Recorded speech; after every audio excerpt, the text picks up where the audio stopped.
Bonsoir. Bonsoir. Bonsoir. Est-ce que vous êtes chaud ce soir?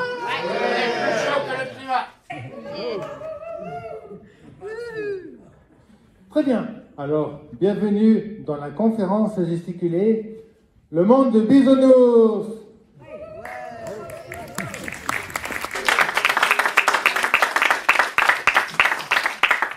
Faut pas que j'oublie mes anti-sèches quand même. Le monde de Bisounours. Et tout le monde dit qu'on n'y est pas dans le monde de Bisounours. Pas vrai? Mais au fait, c'est quoi le monde de Bisounours? Vous savez, vous? Non. Tout le monde en parle, mais personne ne sait trop ce que c'est en fait. Eh bien, moi, si, je sais. C'est normal parce que je suis un bisounours. Si, il y a plein de gens qui ne me connaissent que sous ce nom-là. Alors, je peux parler du monde de Bisounours. Mais pas tout de suite. Remontons un peu dans le temps. Nous sommes le samedi 16 mars 2019. C'est la marche du siècle. Pas n'importe quelle marche. La marche du siècle. Il y a des marcheurs du siècle dans toute la France. 100 000 personnes à Paris, dont Bisounours. Ce jour-là, je prends une sacrée claque dans la gueule. Aïe! C'est François, un autre marcheur du siècle, qui me la donne. Comment? Juste avec des mots. Il me dit que 80% des insectes volants ont disparu en Europe. 80%. C'est beaucoup quand même. Il ajoute que on va droit vers l'effondrement. Oh, c'est la première fois que j'entends parler de ça. Et enfin, il dit que les super riches se préparent à l'effondrement en construisant des bunkers en Alaska ou en Nouvelle-Zélande. Les bras m'en tombent. Et il me conseille d'écouter Pablo Servigne, Gaël Giraud et Jean-Marc Jancovici sur YouTube. Et c'est au rentrée, c'est ce que je fais. Et je ne dors plus. Je vois le monde s'effondrer autour de moi. Je me demande ce que vont devenir mes enfants. Je me dis qu'il faut stocker de la nourriture chez soi. Je veux quitter mon taf. Ah, vraiment, merci François, merci. Je cherche fébrilement sur Internet d'autres infos sur le climat et l'écologie. Et c'est ainsi que je tombe sur Extinction Rébellion, un mouvement international de désobéissance civile en lutte contre l'effondrement écologique et le dérèglement climatique. Le logo,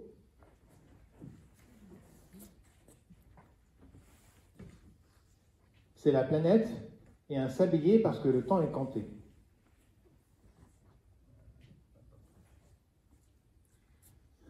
Oh, c'est une autre claque dans la gueule. Émotionnellement, je passe des abysses à l'Everest en un rien de temps. Juste le temps de lire les 4 revendications du mouvement. 1. Reconnaissance de la gravité et de l'urgence de la crise bioclimatique. Autrement dit, on dit la vérité et on ne cherche plus à endormir les gens. Soyez tranquille, madame, monsieur, vaquez à vos occupations, tout est sous contrôle. Eh bien, non, fini. 2. Neutralité carbone en 2025. Autrement dit, on arrête d'émettre plus de gaz à effet de serre que ce que la biosphère peut absorber par la photosynthèse. Moins d'avions, plus d'arbres. 3. Arrêt immédiat de la destruction des écosystèmes terrestres et maritimes. C'est-à-dire qu'on arrête les projets écocidaires. Les aéroports, les centres commerciaux, les autoroutes, les méga-bassines, les pipelines, ce genre de choses. 4. Assemblée citoyenne pour décider des mesures à mettre en place pour faire face à la crise. Autrement dit, on prend des décisions collectives. Fini les décisions prises par un seul homme ou femme. Plutôt homme en vrai. Comme la dissolution de l'Assemblée nationale en pleine poussée de l'extrême droite, par exemple.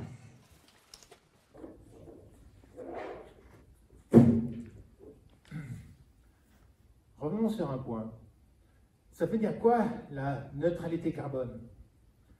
La nature absorbe du CO2 par la photosynthèse et émet de l'oxygène. Combien de CO2? Des milliards de tonnes, l'équivalent de 2 tonnes par habitant et par an. On émet combien de tonnes en France par habitant et par an? Est-ce que vous savez? Ouais, un petit peu moins. 10, 11. Bref, 5 fois plus. Extinction Rebellion veut la neutralité carbone en 2025. Il n'y a pas que moi qui suis bisounours, ça. Il n'y a pas que moi. Mais rappelez-vous, nous sommes en 2019. Ça paraît encore faisable en 6 ans. Et le 24 mars 2019, à peine une semaine après la marche du siècle, je suis place de la Bourse à Paris pour la journée de déclaration de rébellion, de Extinction Rebellion.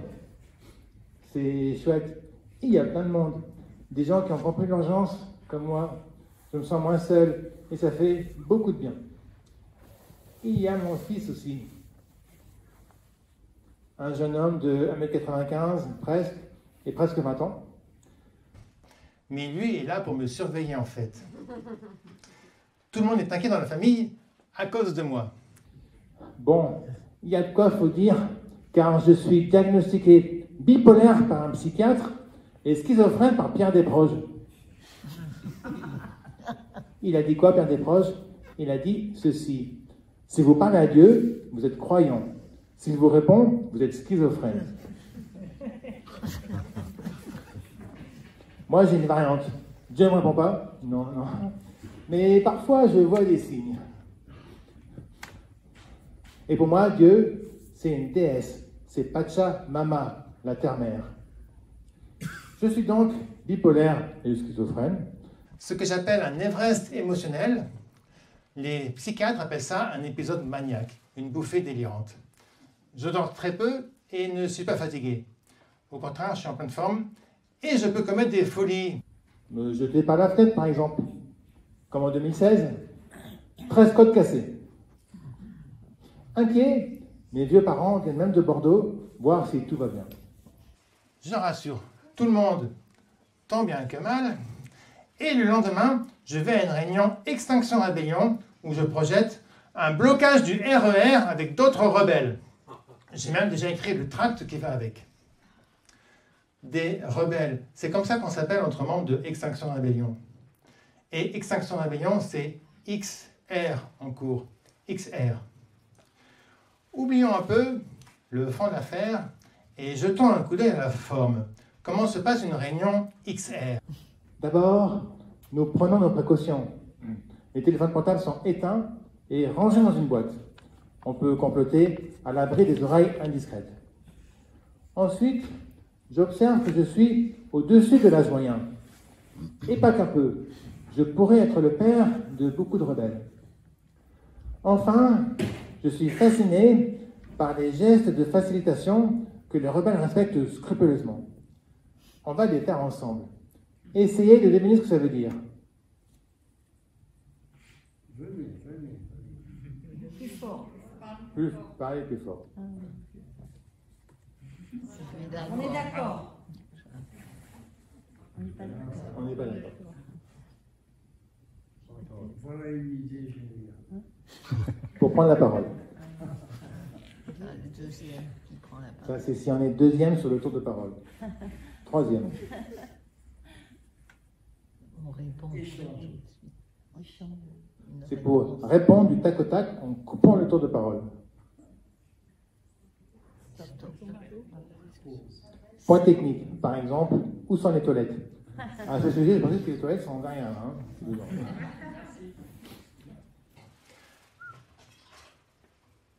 Les toilettes sont derrière. Hors sujet. On en parlera à l'apéro. Et enfin, Ça tourne trop long. Presque. Redites, il faut avancer ou conclure. Silence. Oui, il faut demander le silence. Quand vous voyez quelqu'un faire ça, il faut faire pareil et se taire. En rien de temps, le silence se fait dans l'Assemblée, quelle que soit sa taille. C'est très bisounours, la désobéissance civile non violente. Hein. Mais pour que ça marche, il faut un facilitateur qui distribue la parole et qui est le seul à pouvoir la couper si quelqu'un abuse. Puis, je me forme à la désobéissance civile non violente. Et oui, on ne va pas en action la fleur au fusil, il faut se former. Le but est de dédramatiser le contact avec la police pour que les activistes aient un comportement prévisible et ne paniquent pas. Un activiste formé en vaut 2. Un activiste qui panique crée plus de problèmes qu'un policier. La formation commence par un débat mouvant sur la non-violence. L'animatrice ou l'animateur propose des actions.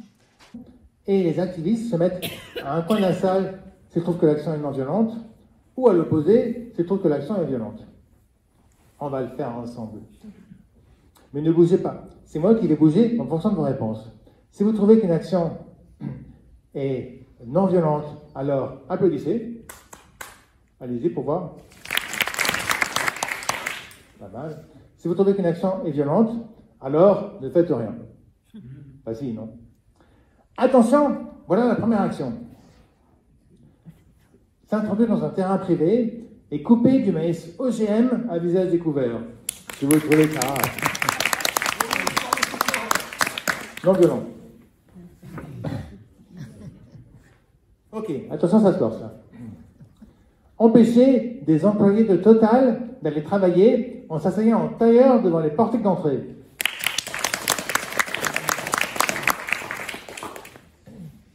L'exercice permet de voir que la non-violence est toute subjective. N'est-ce pas? Ok, encore une. Dégonfler des pneus de camions toupie. Vous savez, les camions qui transportent le béton frais. Si vous trouvez ça violent, ne faites rien. Si vous trouvez ça non violent, vous êtes déter. Trop fort. Je ne vous propose pas de dégonfler des pneus de SUV. Non, je suis venu en vélo. Je ne veux pas d'embrouille avec ceux qui sont venus en SUV. Il y en a peut-être. On ne sait jamais. Personne n'est venu en camion toupie, j'espère. Je vais finir coulé dans le béton, moi. Et le béton, il est armé, danger. Et justement, les activistes ne sabotent pas. Ils désarment. Nuance. Voilà. La formation continue avec la théorie derrière la désobéissance civile non violente. En 2 mots commençants, c'est pas compliqué. Si on est violent, en face, le pouvoir, avec la police, avec l'armée, il sera toujours plus fort. Alors que si on est non violent, il ne saura pas comment nous gérer et on s'attirera à la sympathie des médias et de la population. Enfin, en tout cas, en théorie. Ça a marché pour Gandhi, pour Martin Luther King, pour Nelson Mandela. Mais en vrai, c'est peut-être un poil plus compliqué que ça. Sinon, on serait déjà dans le monde d'après. Ensuite, on découvre les techniques de blocage et on fait des simulations avec des policiers plus que nature pour nous dégager. Et enfin, on nous enseigne quoi dire en cas de garde à vue, à savoir « Je n'ai rien à déclarer, point barre ». Et le 12 avril 2019, action! Rendez-vous dans un squat pour le briefing qui consiste à expliquer l'action et les risques encourus en fonction des rôles. Contrôle d'identité, amende, procès, garde à vue. Ensuite, en route vers la cible, en suivant dans le métro notre référent qui seul sait où elle est. Il ne faut pas le perdre de vue. Une fois arrivé, nous découvrons la cible. Une boutique H&M sur les grands boulevards à Paris. Un camion déboule et nous débarquons en rien de temps 1,5 tonnes de vêtements usagés pour les mettre sur le trottoir devant la boutique pour dénoncer la fast fashion, la mode éphémère. La fast fashion, c'est mal. Ouh! C'est la deuxième industrie la plus polluante. Ouh! Les ouvriers sont réduits en esclavage. Ouh! 90% du plastique dans les océans vient des textiles synthétiques. Ouh! Je suis peacekeeper. Je gère les tensions avec les passants. Ça va pour l'instant. Il y a même une cliente que l'action convainc de faire demi-tour pour rendre ses achats. Trop drôle. Comment traduire peacekeeper? Ça signifie gardien de la paix, non? On va garder peacekeeper peut-être. Hein. Les gardiens de la paix à Képi arrivent vite, mais laissent faire car l'action est non bloquante. Et on chante, là sur le trottoir, devant H&M. Voici un extrait que vous pouvez chanter avec moi. Allons enfants de la planète. Toujours des soirées d'arrivée. Quand nous le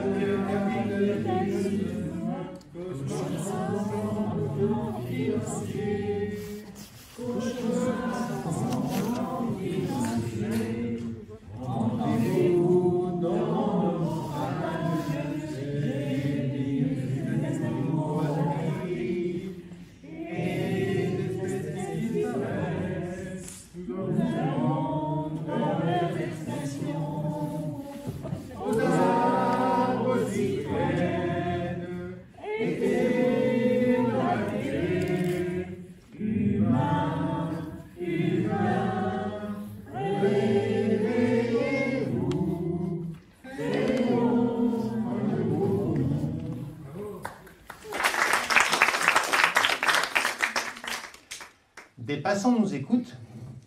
Les paroles sont inaudibles à cause du bruit ambiant. On est sur un grand boulevard. Mais ils reconnaissent l'air, alors ils nous demandent si nous sommes des militants d'extrême droite. Pas trop bisounours, ça. Hein. Une semaine après, je remets ça avec l'action « Bloquons la République des pollueurs ».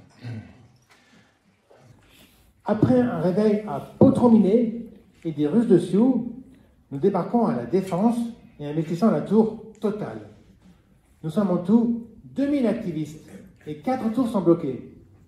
Total, EDF, la Société Générale et le ministère de la Trahison écologique. 4 tours. Et tout le parvis est redécoré avec des grandes affiches. Macron, le climat vaut mieux que du blabla. Je suis dans le haut de la tour Total comme média activiste, chargé de faire des photos et des vidéos et de les envoyer à la base arrière média qui les met sur les réseaux sociaux. Les bloqueuses sont assises en tailleur devant les portiques d'entrée. Tout se passe bien et c'est plutôt tranquille. Je peux même faire une petite sieste.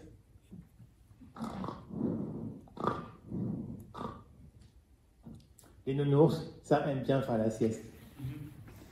Il faut remplacer le capitalisme par une bonne sieste.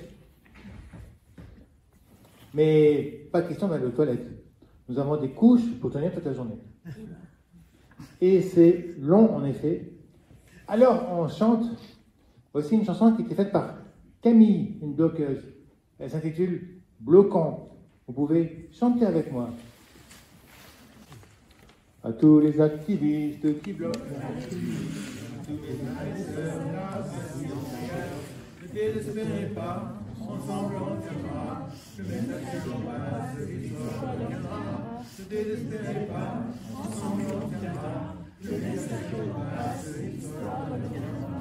Si bientôt on t'embarque, à renfort de matraque, après te répéter que t'as rien déclaré, on a un peu de long, on pense à son enfant, on peut pas dire de même de notre gouvernement. Ne désespérez pas, ensemble on tiendra, le message que l'on passe, l'histoire reviendra. C'est vrai, le temps est long, même quand on est dans l'action, mais à force de se parler, ça va les alliés, on se connaît d'hier, et pour être sincère, je comprends à vos côtés, le mot a défilé. Ne désespérez pas, ensemble on tiendra, le message que l'on passe, l'histoire reviendra. Dans ce que je fais, à bloquer la SOG, je réponds qu'on oublie les affaires de Paris, et la grande erreur qui n'aboutit à rien.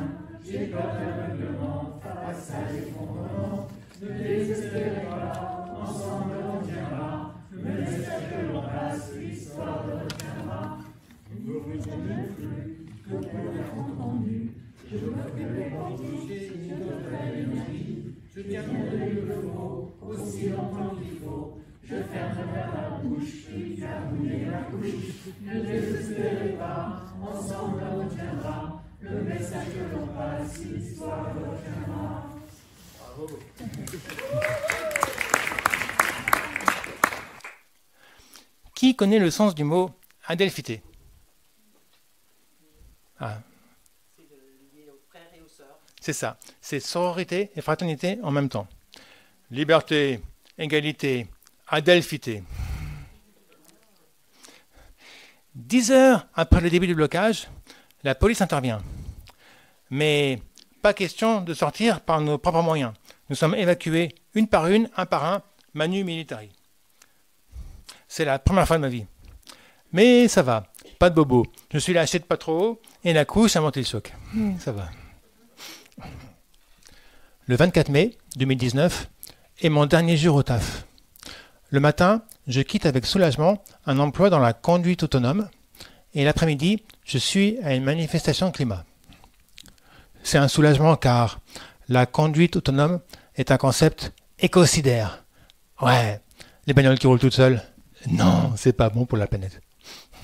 Me voilà au chômage et en instant de déménagement car je vends mon appartement à Boulogne-Billancourt pour rembourser mon prêt et être libre. Je ne sais pas encore où je vais. 8 juin 2019, à une causerie de l'association Avenir Climatique, je découvre la terrible équation de Yoichi Kaya, un économiste japonais. Attention, maintenant on va faire des maths. Jusque-là, ça va. Hein. Les émissions mondiales de gaz à effet de serre, 59 milliards de tonnes équivalent CO2, soit 7,5 tonnes par habitant et par an. Mais en France, on est plutôt à 10 tonnes, comme on a déjà vu. Les super riches, les 10% plus riches, émettent même plus de 30 tonnes. Quant aux super riches, ils peuvent émettre 30 tonnes dans la journée avec leur jet privé. Introduisons le produit intérieur brut, le fameux PIB. On peut faire ça parce que le PIB n'est pas nul. Ça, c'est l'intensité carbone du PIB, en grammes de CO2 par euro. C'est quoi ce truc-là? C'est la quantité de gaz à effet de serre qu'on émet pour faire 1 euro de PIB. L'équation signifie que pour réduire les émissions de gaz à effet de serre, il faut réduire le PIB et ou l'intensité carbone du PIB. Ben voilà, l'intensité carbone du PIB, c'est ça qu'il faut réduire. En voilà une idée qu'elle est bonne. On appelle ça le découplage, la croissance verte, le développement durable. Mais on ne peut y arriver que localement en délocalisant les usines. À l'échelle du monde, c'est impossible. C'est prouvé par une étude européenne. Et le dernier rapport du GIEC le dit aussi. La seule façon de baisser efficacement les émissions de gaz à effet de serre, c'est donc de réduire le PIB. C'est la décroissance. Produire moins et consommer moins en répartissant mieux le gâteau.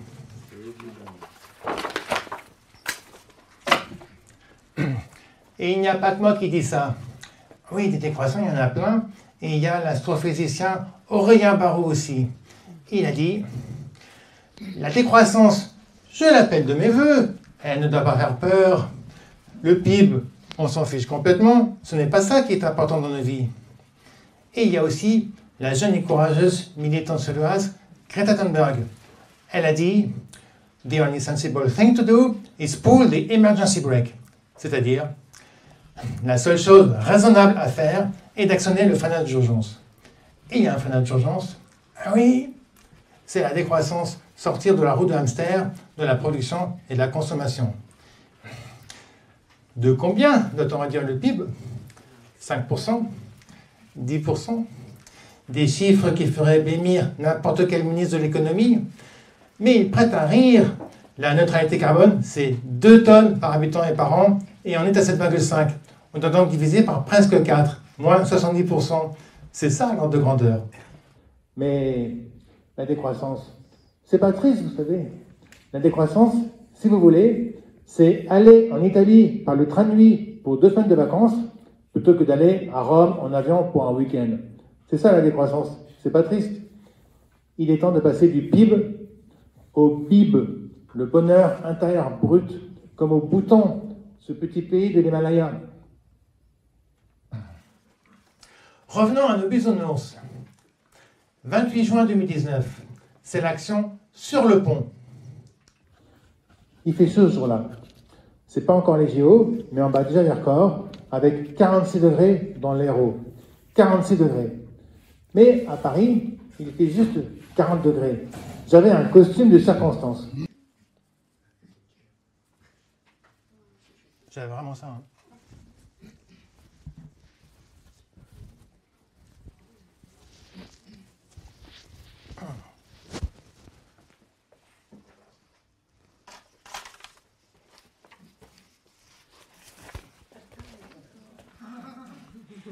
Avec les précautions habituelles, nous débarquons sur la cible. Le pont de Sully, en plein cœur de Paris. Le trafic automobile est intense, mais les activistes profitent du passage rouge des feux pour se mettre en place et, en un clin d'œil, le pont est neutralisé, pacifié, rendu aux piétons. Je suis encore peacekeeper. Je distribue des tracts et des cookies vegan et mon plus beau sourire aux automobilistes empêchés de passer. Ça va, je me fais pas trop insulter. Ça va. La police arrive vite.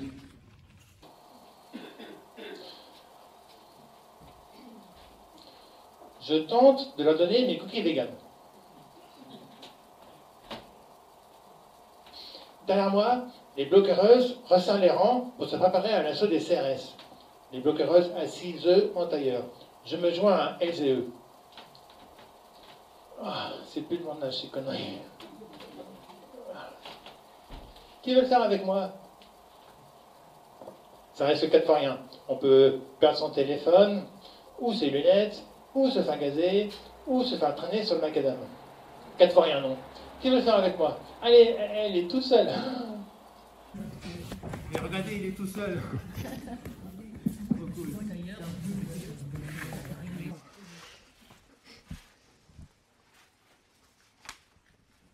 Ne nous regardez pas. Rejoignez-nous. Ne nous regardez pas. Rejoignez-nous. Il est tout seul. Il n'a pas la méchante en plus, franchement. Ah. Oh, si vous êtes là, qu'on viendra défendre. Non, je ne peux pas m'asseoir.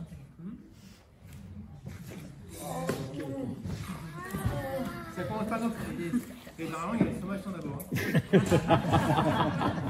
Des sommations. Ah, bah voilà. Super.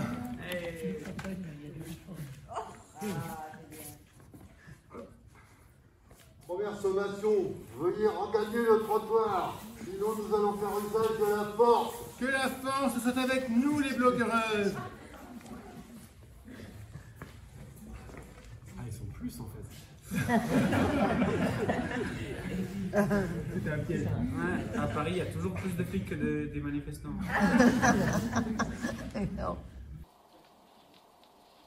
Deuxième sommation. Veuillez regagner le trottoir. Nous allons faire usage de la force. Policiers, doucement, on fait ça pour vos enfants. On dit ça pour que les policiers nous ménagent. Mais en vrai, je suis pas trop sûr que ça marche. Policiers, doucement, on fait ça pour vos enfants. Policiers, doucement, on fait ça pour vos enfants. Nous allons faire usage de gaz lacrymogène. Policiers, doucement, on fait ça pour vos enfants. Policiers, doucement, on fait ça pour vos enfants. Policiers, doucement, on fait ça pour vos enfants. Policiers, doucement. Ah, policiers, doucement, on fait ça pour vos enfants. Dégagez.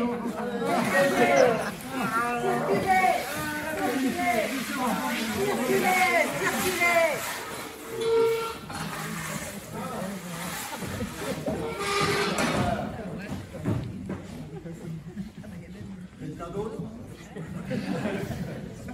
Ils font chier ces écolos. Y a rien à voir.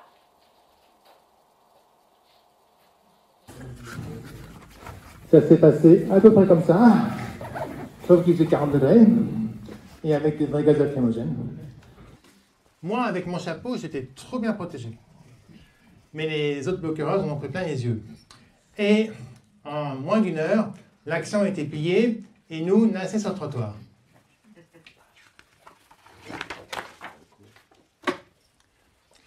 Mais policier, c'est pas un métier facile, vous savez.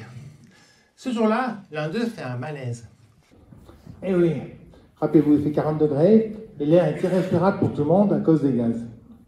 Et puis, les CRS ont toute une panoplie de Robocop sur le dos. Ça doit peser un âne mort. C'est en plastique. Et à mon avis, c'est pas du plastique respirant. La police va devoir s'adapter aussi au dérèglement climatique. En tout cas, ce jour-là, ce sont des soignants Extinction Rebellion qui viennent à son secours. Encore des bisounours.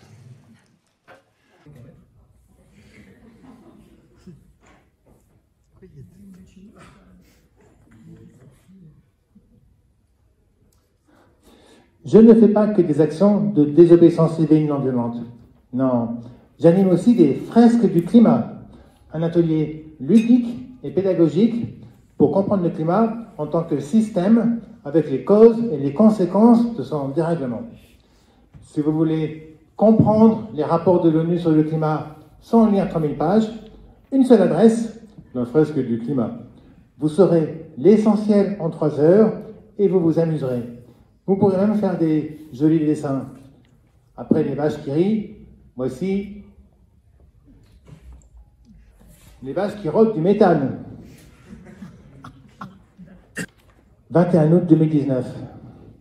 Je suis à Dourdan pour animer une fresque du climat à l'occasion de l'université d'été du mouvement Écologie Intégrale. Ce jour-là, je rencontre Vincent Liégé, un partisan de la décroissance qui habite en Hongrie. Et j'achète son bouquin sur la DIA. La DIA, c'est la dotation inconditionnelle d'autonomie. Ok, c'est quoi ce truc-là?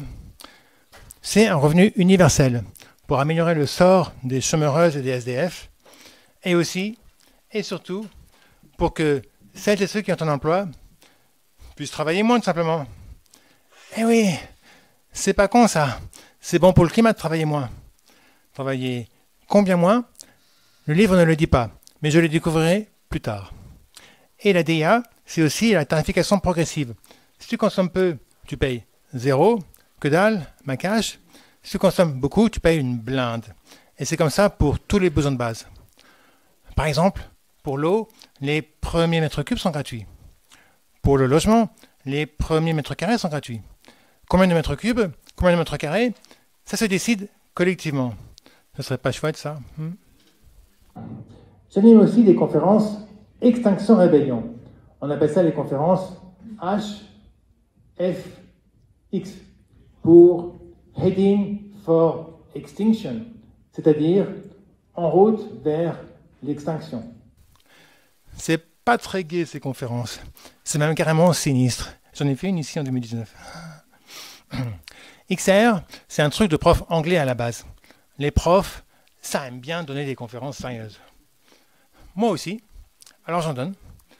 À Paris, Montreuil. Mais aussi Pantin, Rambouillet, Rennes, Morlaix, Lille, Dunkerque, Annecy. Ça n'arrête pas. Novembre 2019. Je déménage. Après avoir remboursé mon prêt, il me reste assez pour acheter un appartement plus petit dans le Haut-Montreuil. Coluche a dit « Partir, c'est crever un pneu ». Alors, je ne vous raconte pas ce que c'est que de déménager pour arriver dans une ville inconnue où je ne connais que 1 ou 2 rebelles. Et puis, je n'ai pas de travail, donc je passe beaucoup de temps tout seul chez moi. Et l'appartement est trop petit, je dois mettre la moitié de mes cartons dans la cave. La moitié, 60 cartons quand même. Et il n'y a pas d'ascenseur. C'est dur. Je vis à fond le début de la courbe du deuil. Choc, déni, colère, dépression. C'est-à-dire que je rejette tout et que je veux revenir en arrière. Et c'est ce que je fais. Et ça marche. Je décroche un emploi dans l'automobile comme chef de projet. Oh,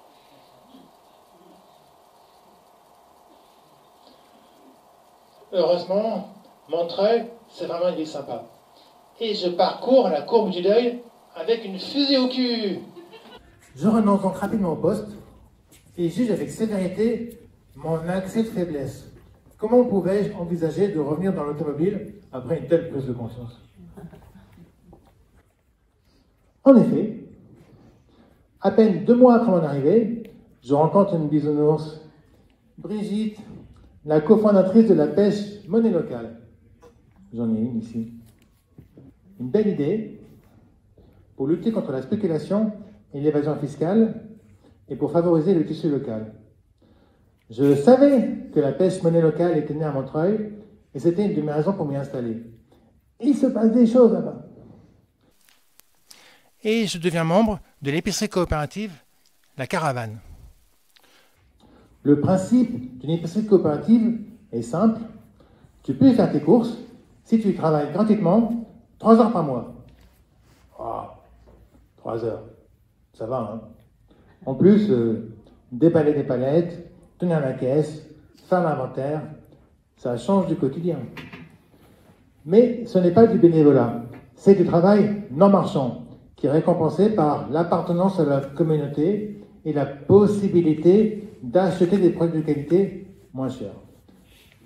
Pour moi, c'est une ébauche du monde du bisounours. Et ce soir, le repas est entièrement fait avec des produits de La Caravane, sauf la coriandre. Puis vient Noël. XR n'aura pas cette occasion de dénoncer le consumérisme avec humour et en chanson devant les grands magasins. Extrait que vous pouvez chanter avec moi. Petit Papa Noël. Petit Papa Noël, s'il te plaît, reste dans le ciel, avec tes jouets par milieu.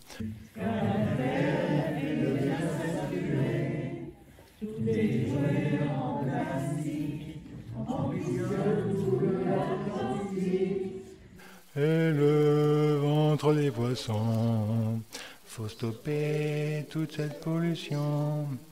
Il faut que tu acceptes qu'il est temps de prendre ta retraite. On peut faire autrement la fête. Admets que tu es obsolète.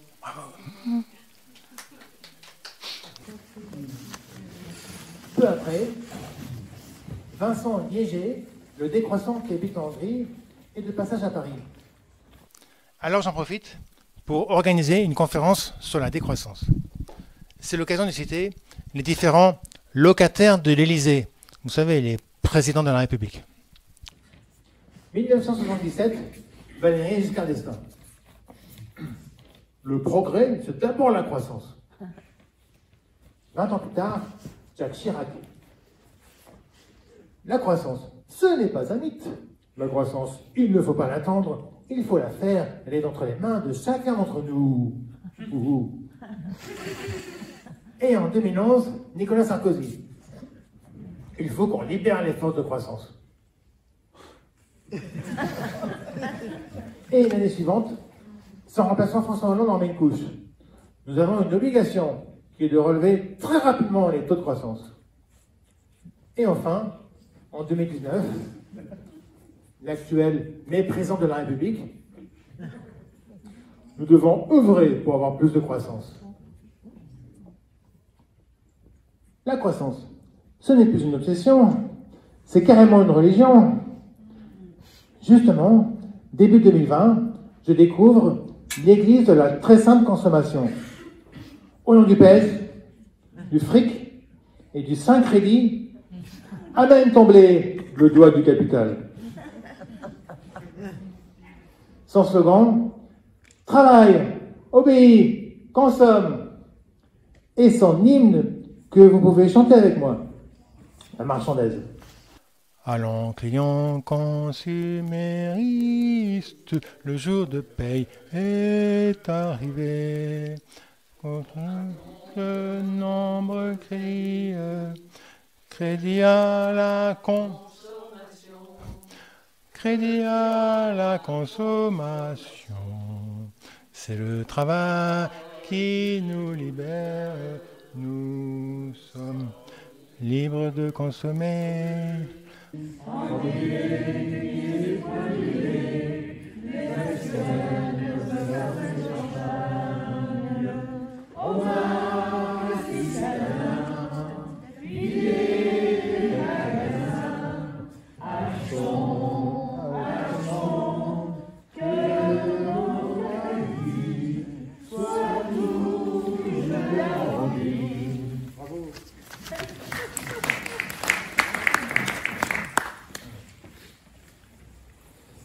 Je continue les conférences Extinction Rébellion, les conférences HFX.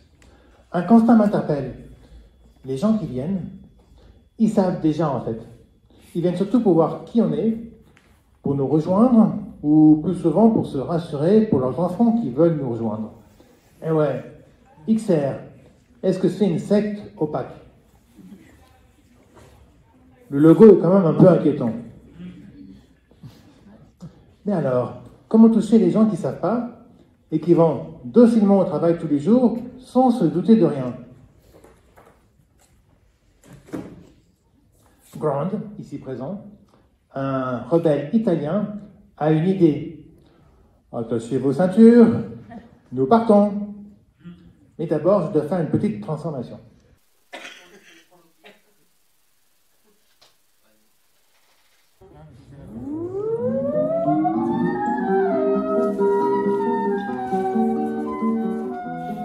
Ladies and gentlemen, mesdames et messieurs, bonjour et bienvenue à bord de ce vol Air France à destination de l'année 2050. L'équipage Extinction Rébellion va vous présenter les démonstrations de sécurité. Vous pouvez dès à présent enlever vos manteaux et enfiler shorts et maillots de bain, car la température à destination pourrait atteindre 55 degrés à l'ombre selon Météo France et le CNRS. Actuellement, le temps est clair et le ciel bien dégagé. En effet, 30% des oiseaux et 80% des insectes volants ont été exterminés ces 30 dernières années. Si vous vous sentez à l'étroit sur votre siège, pensez à ces pauvres poules élevées en batterie. Il y en a plus de 20 milliards sur Terre. 70% des oiseaux sont des poules. Vous êtes invité à bien vous pencher si vous espérez apercevoir quelques animaux sauvages. Ils ne représentent plus que 4% de la biomasse des vertébrés terrestres. Et surtout, penchez-vous dès maintenant, car l'ONU estime qu'une espèce vivante disparaît en moyenne toutes les 8 minutes. Hop, disparu. Sur votre droite, vous pouvez admirer le continent de plastique, qui est aussi grand que 3 fois la France. À notre arrivée en 2050, il y aura plus de plastique que de poissons dans les océans. Chaque semaine, nous ingérons 5 grammes de plastique, l'équivalent d'une carte de crédit. Pour que vous ayez votre dose quotidienne, votre plateau repas est intégralement emballé de cellophane. C'est bon. Nous demandons à chacun de bien vouloir rester assis et de bien la boucler tant que le signal lumineux « L'important, c'est la croissance » est allumé, c'est-à-dire tout le temps. Le manque d'eau et les risques de famine à l'arrivée pouvant provoquer des turbulences. Vous trouverez en face de votre siège un sac à déni. En cas de dépression écologiste, des masques à gaz hilarants tomberont automatiquement au-dessus de vous. Si vous comptez vous rendre à New York, Jakarta ou d'autres villes côtières, pensez à prendre le gilet de sauvetage qui se trouve sous le siège devant vous. Il vous sera utile compte tenu de la montée des eaux. L'équipage distribuera également des badges.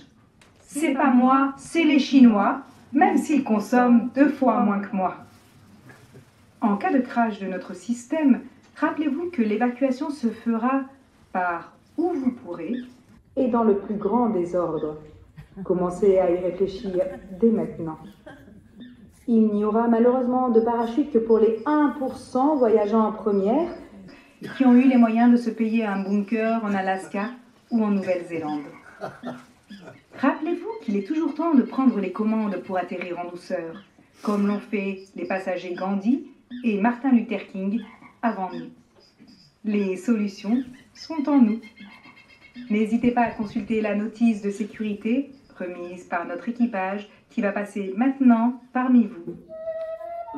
Extinction Rébellion vous remercie pour votre attention et espère vous revoir bientôt.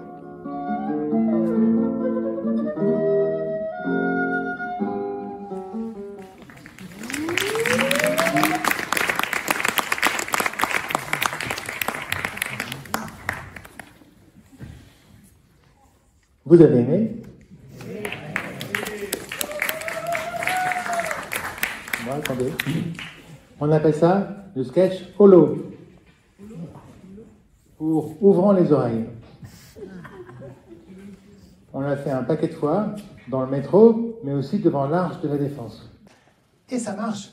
Les gens nous écoutent, parfois nous filment, ils prennent volontiers notre tract, et souvent une conversation s'engage. Vous avez aimé? Oui. Est-ce que vous avez aimé? Oui. Alors, pourquoi pas le faire à votre tour? Toi, vous, toutes et tous, vous soyez super. En plus, c'est trop cool. Promis, je vous aiderai. On s'amuse bien avec ce sketch. Mais le confinement nous arrête net.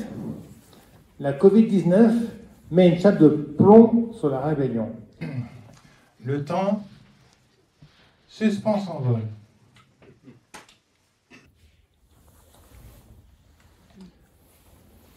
Et j'en profite pour lire le programme d'une candidate à l'élection présidentielle de 2017, Charlotte Marchandise. 400 pages. C'est long. Très long. Et il est question de la TIA. Vous vous souvenez, le revenu universel et la tarification progressive. Charlotte a même écrit un livre où elle raconte son aventure. Il s'intitule « Radical bisounours une citoyenne à la présidentielle Une bisounours de plus, mais c'est pas moi qui le dis. » Septembre 2020, le confinement est terminé. C'est le début de la campagne Street Art Rebellion. Street Art Rebellion.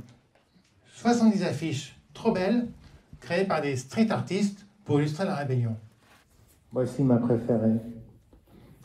Maintenant, la seule croissance que nous supporterons sera celle des arbres et des enfants. Il y a maintenant plus de 130 affiches que vous pouvez télécharger gratuitement en haute définition sur streetartrebellion.com. Revenons à nos bisounours. Octobre 2020, je suis mandaté pour représenter XR à une initiative pour l'élection présidentielle, cette fois de 2022. Waouh, génial! Ça s'appelle Les Jours Heureux, en référence aux Happy Days du président Franklin Roosevelt. Confrère bloc, je vais à 10 dans la Drôme pour une rencontre au sommet. Et je découvre l'objectif, que des assemblées des Jours Heureux se créent dans toute la France pour faire émerger un programme populaire et collectif pour l'élection. Waouh, ambitieux! Ouais, très ambitieux! Ouais. Carrément trop ambitieux en fait. Hein. Peu après mon retour à Montreuil, l'initiative périclite et s'arrête. Mais j'ai ramené une pépite de la Drôme. Ouais. Quelques mots du résistant Raymond Aubrac, tels qu'ils ont été rapportés par Christian, du collectif Citoyennes résistantes d'hier et d'aujourd'hui. Peu avant sa mort en 2012, Raymond parlait à des jeunes. Il leur dit « Vous devez savoir, vous les jeunes, que nous nous battions pas seulement contre l'envahisseur nazi, mais aussi pour un idéal, le programme du Conseil national de la résistance. Ce qu'il vous manque, à vous les jeunes d'aujourd'hui, c'est un projet utopiste pour le XXIe siècle. » Voilà. Le Conseil national de la résistance. C'est à lui qu'on doit la sécurité sociale. Et oui, avoir un revenu quand on est trop vieux pour travailler ou trop malade, avant 1945, c'était une utopie. Et c'est toujours une utopie pour 80% des humains.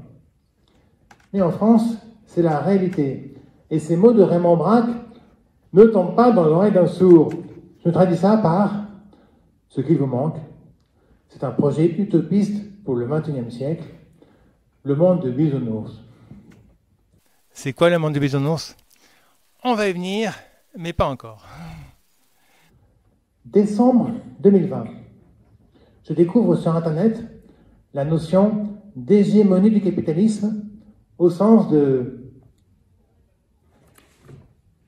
Antonio Gramsci. Antonio était le cofondateur du Parti communiste italien en 1921 et il est mort dans une prison de Mussolini. C'est quoi l'hégémonie du capitalisme?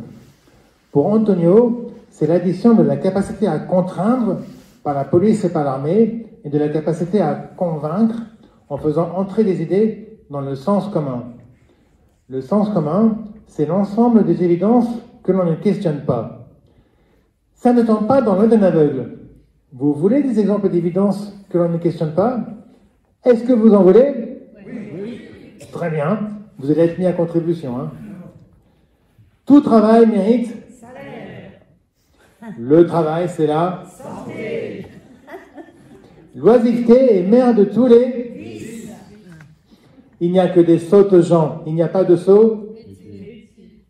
Ah, il y a un peu moins de monde. La concurrence permet d'avoir des produits moins chers. Il suffit de traverser la rue pour trouver du travail. La curiosité est un vilain. Et enfin, l'anarchie s'évra dans le... Bravo! 6 sur 6. Vous êtes bien conditionnés quand même. Hein? Et le résultat, c'est qu'on agit comme les capitalistes le souhaitent, pas moins. C'est quoi ces idées capitalistes dans le sens commun? On appelle ça l'hégémonie culturelle. C'est quoi l'hégémonie culturelle? Ce sont des œillères. C'est une boîte dans laquelle on nous a mis la tête. Il est temps de penser en dehors de la boîte. Puis vient 2021. Et avec elle, une bande de rebelles d'Amérique qui ne se montrent jamais sans la passe-montagne. Ce sont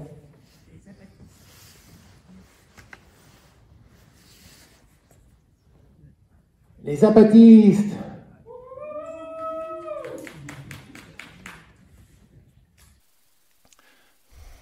Zapata, bibe, bibe, la lucha, sigue, sigue.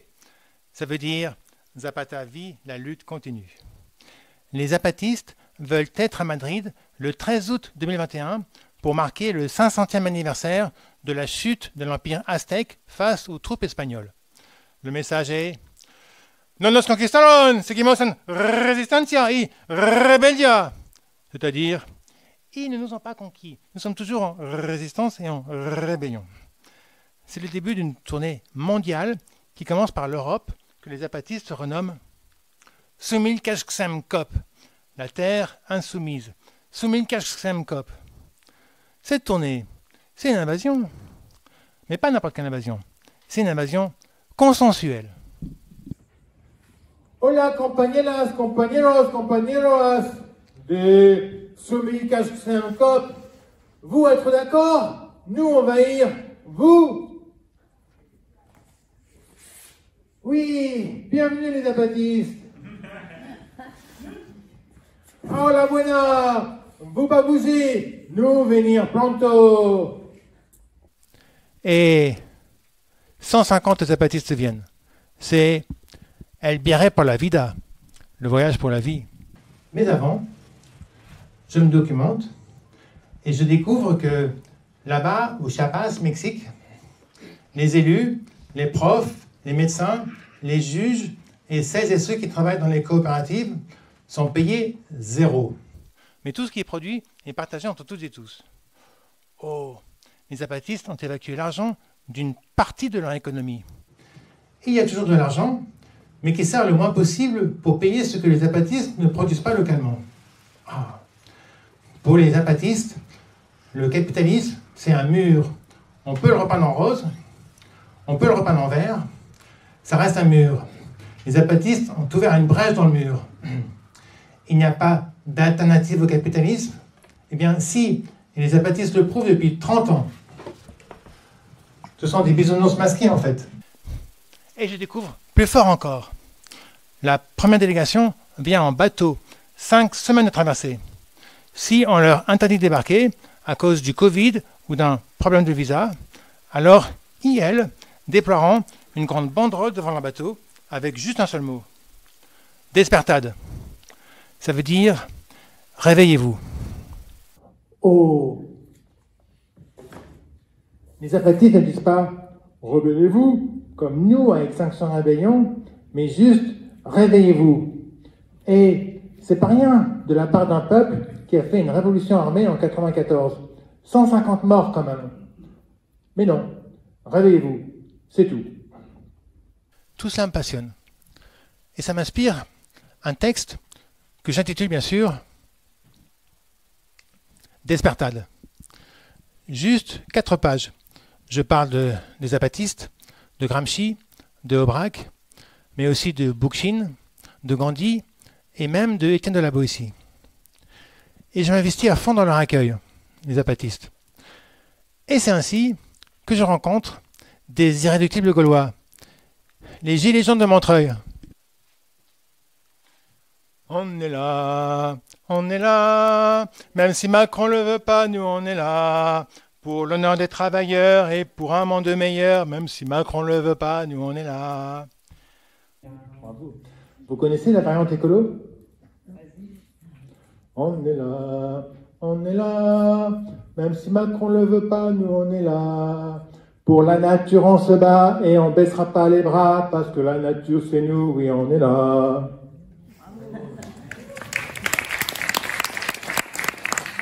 Ça fait 2 causes, un seul adversaire. Je dis ça, je dis rien. Si je dis, qui connaît une autre variante? Pas ça? Non. Dommage. Revenons aux Gilets jaunes de Montreuil.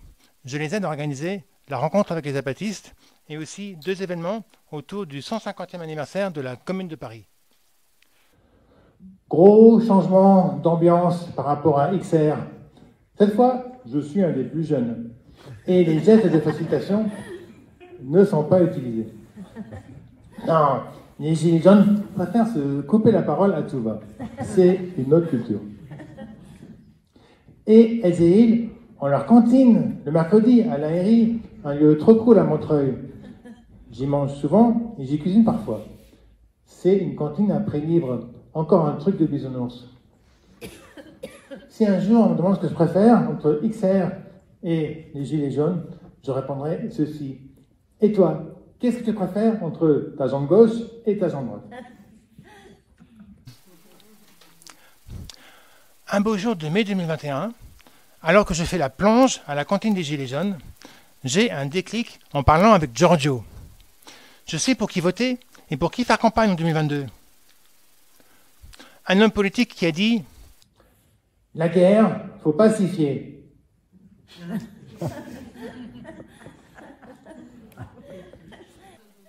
Un homme politique qui a dit « C'est pas difficile le métier d'homme politique. Les études, c'est très simple. Les études, c'est 50 droits, tout le reste de travers. » Pour moi, c'est le plus grand homme politique de la Ve République. Coluche. C'est pas un homme politique. Si on lui doit la loi sur les réductions d'impôts quand on fait un don à une association. Et il a ce qui fait défaut à beaucoup d'hommes politiques, du cœur. On lui doit les restaurants du cœur. Je veux inciter à voter massivement pour lui, pour qu'un seul ami de vote nul sabote l'élection. Coluche a dit « Si voter changeait quelque chose, il y a longtemps que ça serait interdit. » Il a raison, alors votons Coluche. Et puis, je réalise quelque chose. 2021 n'est pas une année comme les autres. C'est l'année du 500e anniversaire de la chute de l'Empire aztèque, du 150e anniversaire de la Commune de Paris, du 100e anniversaire de la fondation des partis communistes italiens et chinois, et même du 200e anniversaire de la mort de Napoléon.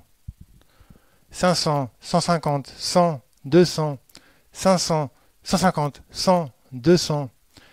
Quel est le dénominateur commun? C'est 50. C'est mon âge, 50. Oh, est-ce un hasard? Einstein a dit « Le hasard, c'est Dieu qui se promène incognito. » Alors, en bon schizophrène, j'y vois un signe que Pachamama, elle existe.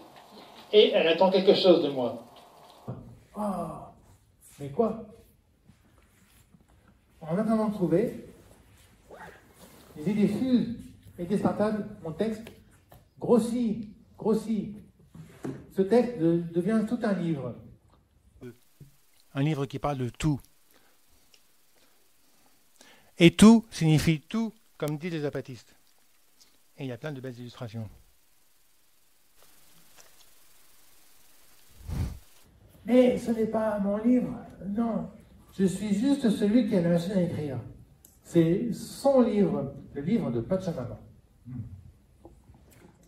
Automne 2021. Les zapatistes sont chez nous. Ils cuisinent à la cantine des Gilets jaunes. Nous débattons et nous occupons le rond-point de la Croix de Chavaux avec une cabane qu'on a construite avec eux. Et ils nous dédicacent nos Gilets jaunes.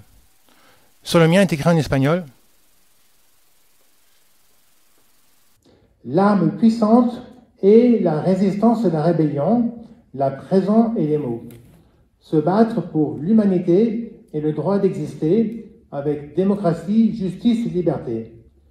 Combattre avec dignité, science et art est un modèle de vie sans exploitation par les monstres destructeurs capitalistes. Le 17 novembre, c'est l'anniversaire de l'armée zapatiste de libération nationale, EZLN, et l'anniversaire du premier acte des Gilets jaunes. Et c'est aussi l'anniversaire du premier blocage de Extinction Rebellion, 5 ponts à Londres. C'est donc le jour que je choisis pour diffuser 100 livres à 300 personnalités et journalistes. Mais pas trop de réactions. Alors je crée le site coluche2022.fr pour inciter à voter pour Coluche. Mais ça ne marche pas. Le nom de domaine est disponible, mais j'y arrive pas. Bizarre. J'essaye. Encore et encore. Et soudain je comprends. C'est encore un signe qu'il ne faut pas appeler à voter pour Coluche. Mais pour qui alors? Mais oui, pour Bisounours bien sûr. Alors je crée le site bisounours2022.fr et ça marche du premier coup. J'y mets 100 livres et aussi une analyse de 15 luttes passées sur 2000 ans. 15 luttes, 2000 ans. Les zapatistes disent être le fruit de 500 années de lutte. Soyez le fruit de 2000 ans de lutte en visitant bisounours2022.fr. Et je crée des messages sur Facebook, sur LinkedIn, sur des boucles WhatsApp, sur des boucles Signal, sur des boucles Telegram, par dizaines. Mais peu de réactions. Mes allocations chômage se terminent.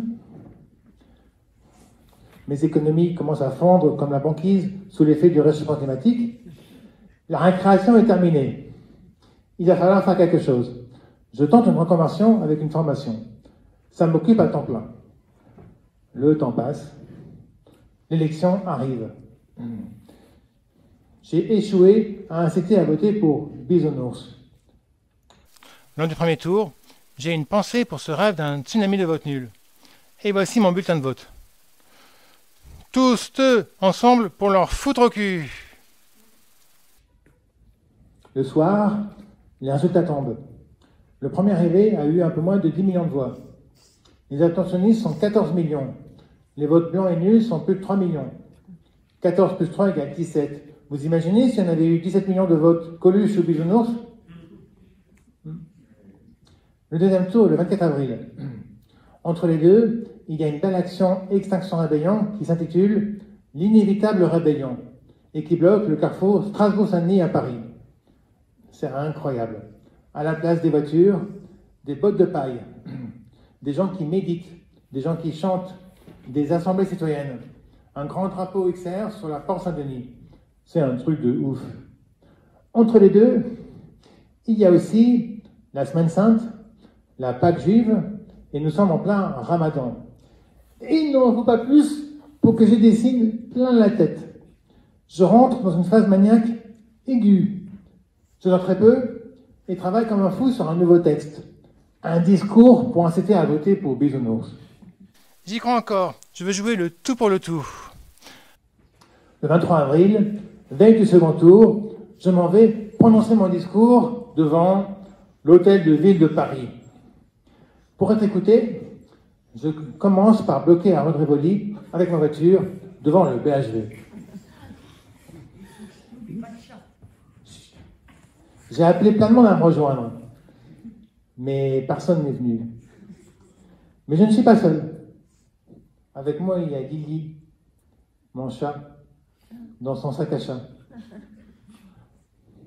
Debout sur le fauteuil de ma voiture, je chante bloquant, je chante danser encore. J'invite à voter pour Bisounours.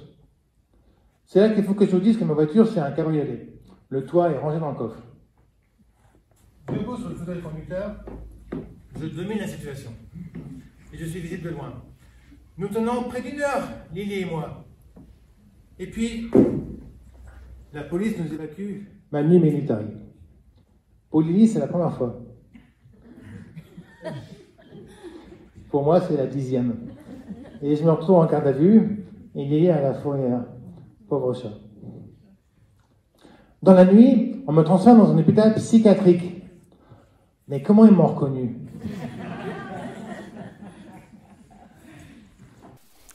Pour moi, le temps suspend s'envole. Je suis enfermé sous contrainte. Une semaine, j'ai une visite d'amis Gilets jaunes et Extinction Rébellion. C'est trop cool. 2 semaines, je commence à atterrir tout doucement. 3 semaines, c'est ma première permission. 4 semaines, ça commence à être long. 5 semaines, très long. 6 semaines, enfin, on me laisse sortir de l'hôpital avec un suivi psychiatrique. Enfin. Que faire de tous ces textes que j'ai écrits? Eh oui, une idée vient grâce à Adriana, une amie gilet jaune. Me lancer dans le show business. L'avant-première a lieu le 20 juin 2022, à peine 2 semaines après ma sortie de l'hôpital. Et je vais mieux grâce à ça. Cher public, je vais bien grâce à toi. Public chéri, tu es le traitement que je préfère. Et il n'y a pas d'effet secondaire. Et maintenant, vous l'attendez depuis 1 heure, voici le clou du spectacle. Le monde de Bisounours. C'est quoi le monde de Bisounours? Ça tient en 4 mots, dont un qui compte double. Coluche a dit, il y a 3 millions de chômeurs qui veulent du travail. C'est pas vrai. De l'argent leur suffirait. Moi je dis, il y a 10 millions de pauvres qui veulent de l'argent.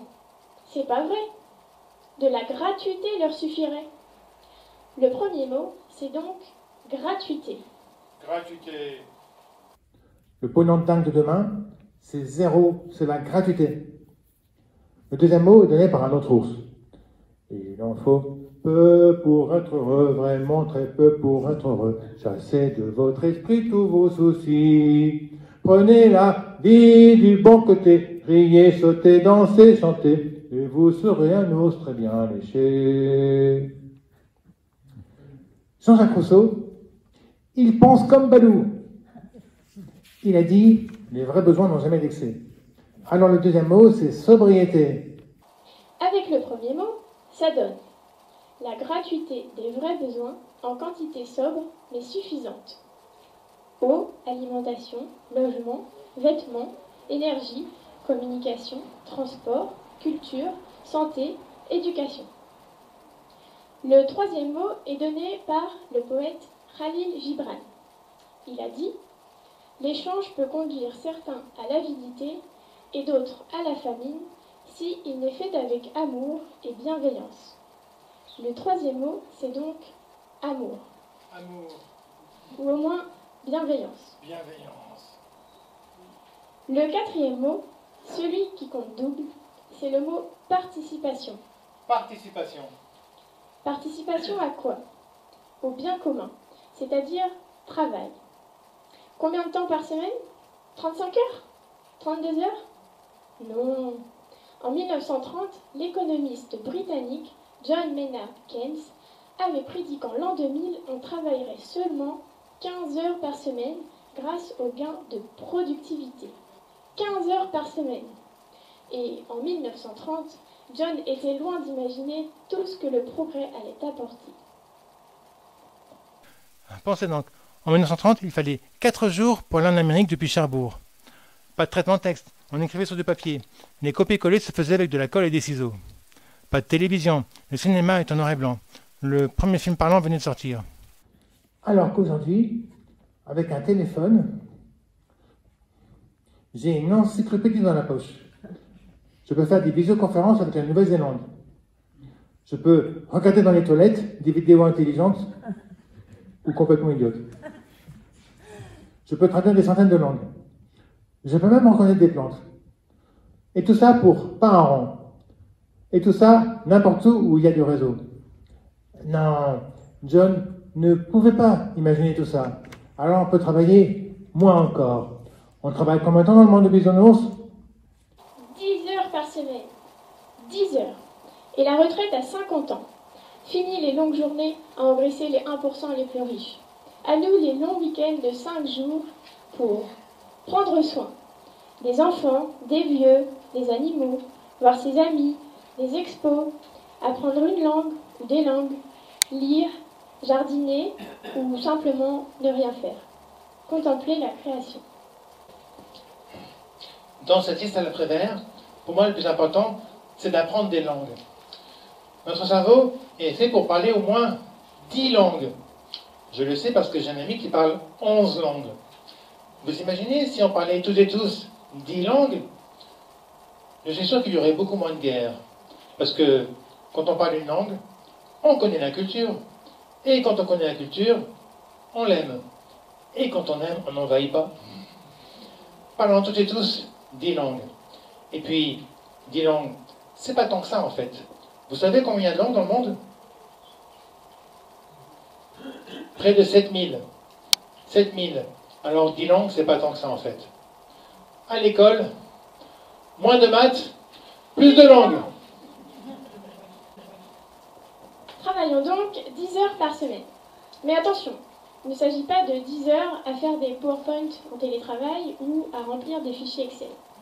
Non, il s'agit de 10 heures à produire les besoins de base. Je suis poinçonneur de lilas, le gars qu'on croise et qu'on ne regarde pas.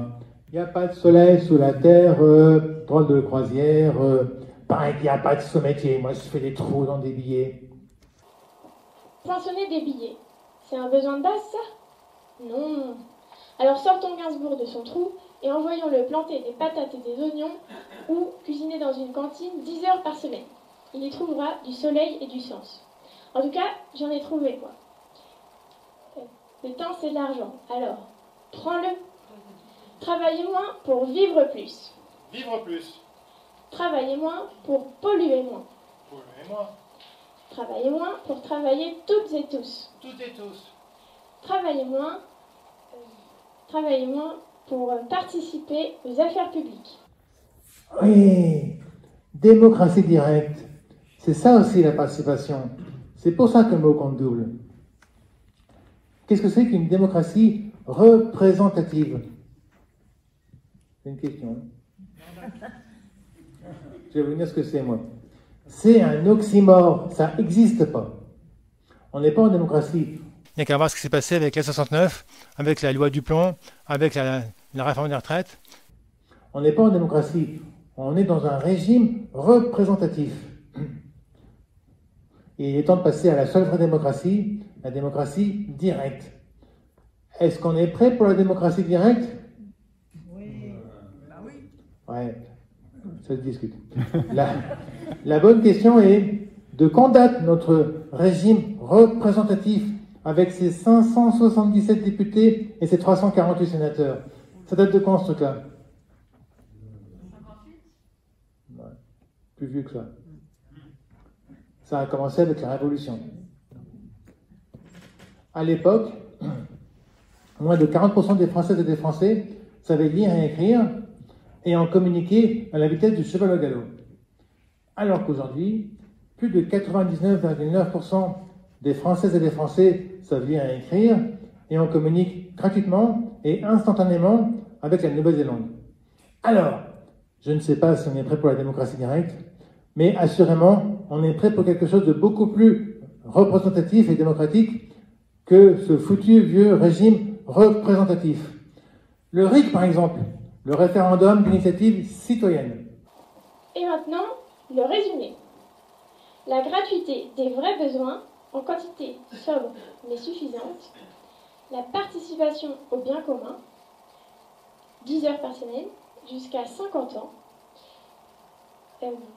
participation aux affaires publiques, et enfin, amour, bienveillance.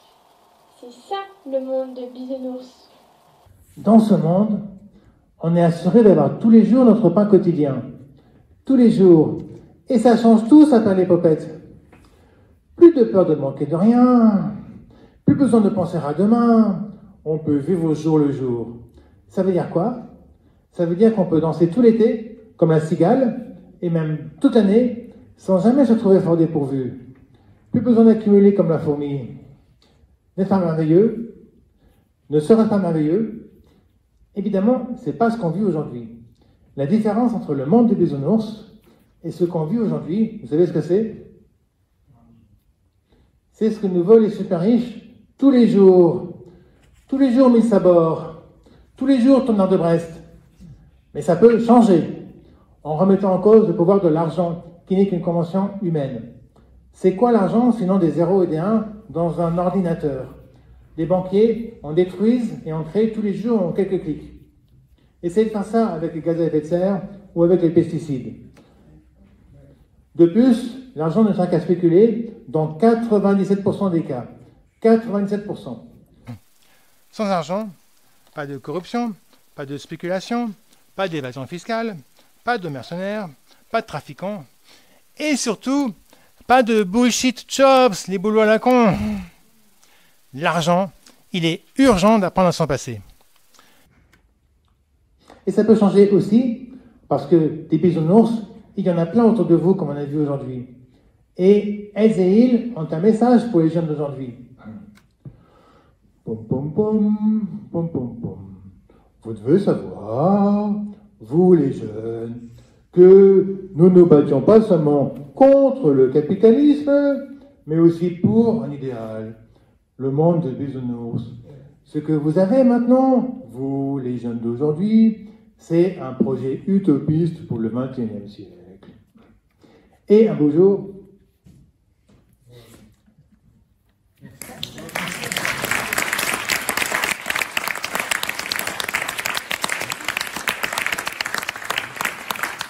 merci.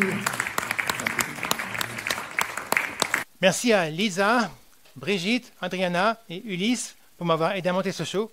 Et j'ai un bonus. Que faire si on aime son travail? Travailler seulement 10 heures par semaine? Prendre sa retraite à 50 ans? Non.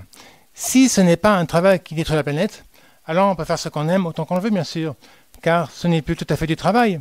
C'est le philosophe chinois Fucius qui l'a dit. Croyez-moi, il avait oublié d'être con. Je suis sûr que vous connaissez. Bonjour, bonjour, ça veut dire, ceux qui savent faire ne sont pas aussi bons que ceux qui font bien, et ceux qui font bien ne sont pas aussi bons que ceux qui font dans la joie. Mais en français, c'est devenu, choisissez un métier que vous aimez, et vous n'aurez pas à travailler un seul jour de votre vie. Il y a quand même un certain travail d'interprétation. Voilà, à vous d'interpréter tout ça maintenant, à vous d'écrire la suite. Et n'oubliez pas, lisez son livre sur bisounours2022.fr. Heureux les fêlés, car ils laissent passer la lumière, paraît-il. Jugez par vous-même en visitant bisounours2022.fr.